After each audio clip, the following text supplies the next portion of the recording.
நீலாங்கரை வீட்டை மனைவியின் பெயருக்கு எழுதி வைத்த தளபதி ஜூன் 22 பிறந்த நாளில் சங்கீதாவுக்கு காத்திருக்கக்கூடிய சர்ப்ரைஸ். இந்த டாபிக் தான் இப்போ பயங்கர பேசு பொருளாக மாறி இருக்கு. அதை பற்றி இந்த வீடியோவில் நம்ம டீட்டெயிலாக பார்க்கலாம்.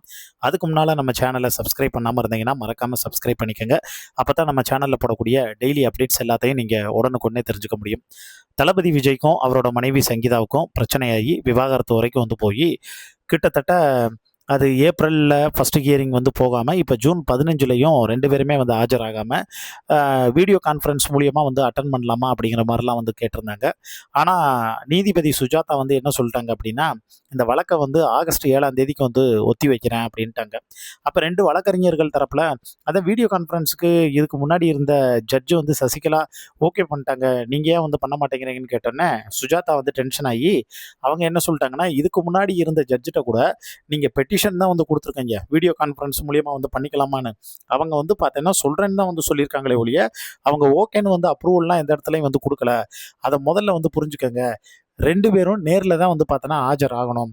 ஆஜராகி அந்த ஃபஸ்ட்டு கவுன்சிலிங் ரிப்போர்ட்டை வச்சுட்டேன். அதுக்கப்புறம் வீடியோ கான்ஃபரன்ஸ் மூலியமாக ஆகலாமா வேண்டாமாங்கிறத நான் டிசைட் பண்ண முடியும். அதுக்கு மீறி வீடியோ கான்ஃபரன்ஸ் மூலியமாக நீங்கள் ஆஜராகணும் இது பண்ணால் கூட அதுக்கான ப்ராப்பரான பார்த்தீங்கன்னா முன்னெடுப்புக்கெல்லாம் இருக்கணும். இப்போ வரைக்கும் சங்கீதா அவங்களுடைய தரப்பில் வக்காலத்து மனு கூட கொடுக்கல. அதே மாதிரி போன டைம் தளபதி விஜய் சைடு வீடியோ கான்ஃபரன்ஸ்க்கு ஓகே சொன்னாங்களே, அதோட நகல் எதுவுமே கொடுக்கல. இது எல்லாமே நீங்களாக பார்த்தோன்னா ஏன் கற்பனையில் இது பண்ணிக்கிறீங்க. அவங்க 2 பேரும் நேரில் ஆஜராகி கவுன்சிலிங் முடிச்சு அது பேஸ் கொடுக்கக்கூடிய ரிப்போர்ட்டுக்கு அப்புறம் தான் என்னன்னு முடிவு உறுதியாக சொல்ல முடியும் அப்படின்னு சொல்லிட்டாங்க. அப்புறம் தளபதி விஜய் கொடுத்த அந்த பெட்டிஷனில் அவரோட மெயில் ஐடி மென்ஷன் ஆகலை அப்படின்னு அதை பார்த்தோன்னா ரிஜெக்ட் பண்ணிவிட்டு அது ப்ராப்பராக வேணும் அப்படின்லாம் கேட்டிருக்காங்க.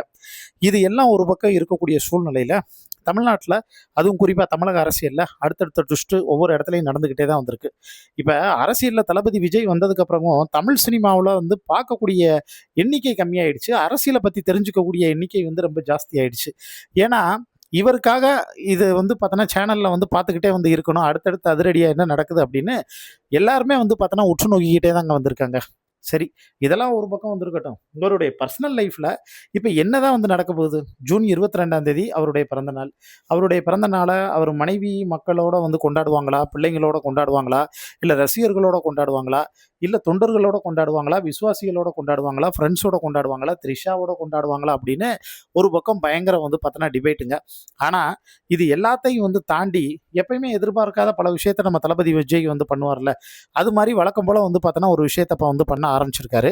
என்ன அப்படின்னா, தன்னுடைய சொந்த தொகுதியான பெரம்பூருக்கு போய் அங்கே அவர் கேக் கட் பண்ணி அங்கே இருக்கக்கூடிய தான் தொகுதி மக்களோட பர்த்டே செலிப்ரேட் பண்ணணும்னு முடிவு பண்ணியிருக்காரு.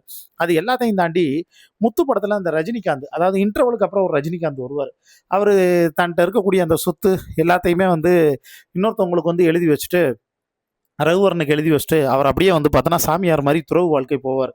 இப்போ தளபதி விஜய்க்கு என்ன ஒன்றா இதுக்கு முன்னாடி எப்படி இருந்தான்னு தெரில, பட் இப்போ அவரை சுற்றி நடக்கக்கூடிய விஷயங்கள், இந்த அனுபவங்கள், அது எல்லாமே அவரை வேற மாதிரி பக்குவப்படுத்தி கொண்டு போய்கிட்டே வந்திருக்கு. ஒரு கட்டத்தில் பார்த்தீங்கன்னா இவ்வளவு தான் கொடுக்க முடியும், இத்தனை கோடி தான் கொடுக்க முடியும்னு மனைவிட்ட சொன்னால் அதே தளபதி விஜய் தான் இப்போ அவர் பார்த்தோன்னா என்ன சொல்கிறாருன்னா, ஒன்றும் பிரச்சனை இல்லை, அவங்க என்ன ஜீவனாம்சம் கேட்குறாங்களோ அந்த ஜீவனாம்சத்தை பார்த்தோன்னா கொடுத்துடலாம் அப்படிங்கிற அந்த மைண்ட் செட்டுக்கு பார்த்தோன்னா வந்திருக்காங்க. அந்த மைண்ட் செட்டுக்கு அவங்க வந்திருக்கிறதா தகவலுங்க. இது எல்லாத்தையும் தாண்டி இப்போ என்ன ஒன்றுனா, தான் இருக்கிறதுக்கு வீடே பார்த்தோன்னா இல்லைன்னு சொன்னாங்கல்ல, அப்போ அந்த வீடு இல்லைங்கிறதுனால தானே என்னால் வர முடியலைன்னுலாம் சொன்னாங்க. இப்போ இந்த நீலாங்கரை வீட்டவே நான் அவங்க பேருக்கு பார்த்தோன்னா எழுதி வச்சிடுறேன் அப்படிங்கிற ரேஞ்சுக்கு நம்ம தளபதி விஜய் அந்த வீட்டை சங்கீதா அவங்க பேர்லையும் தான் பசங்க பேர்லையும் எழுதி வைக்க போகிறதா ஒரு தகவலுங்க. அது எல்லாத்தையும் தாண்டி ஜூன் 22ஆம் தேதி அதாவது தளபதியோட பிறந்த நாளில் அவருடைய மனைவி கலந்துக்கிறதுக்கும் பிள்ளைங்க கலந்துக்கிறதுக்கும் வரப்போகிறாங்க அப்படிங்கிற ஒரு தகவல் ஷோபா சந்திரசேகர் மூலியமாக பார்த்தோன்னா சொல்லப்படுது. ஆனால் அது எவ்வளவு தூரம் உண்மை அப்படிங்கிறத பொறுத்திருந்து தாங்க பார்க்கணும். இதை பற்றி உங்களுக்கு தோணக்கூடிய கருத்துக்களை மறக்காமல் கீழே இருக்கக்கூடிய கமெண்ட் பாக்ஸில் மென்ஷன் பண்ணுங்கள்.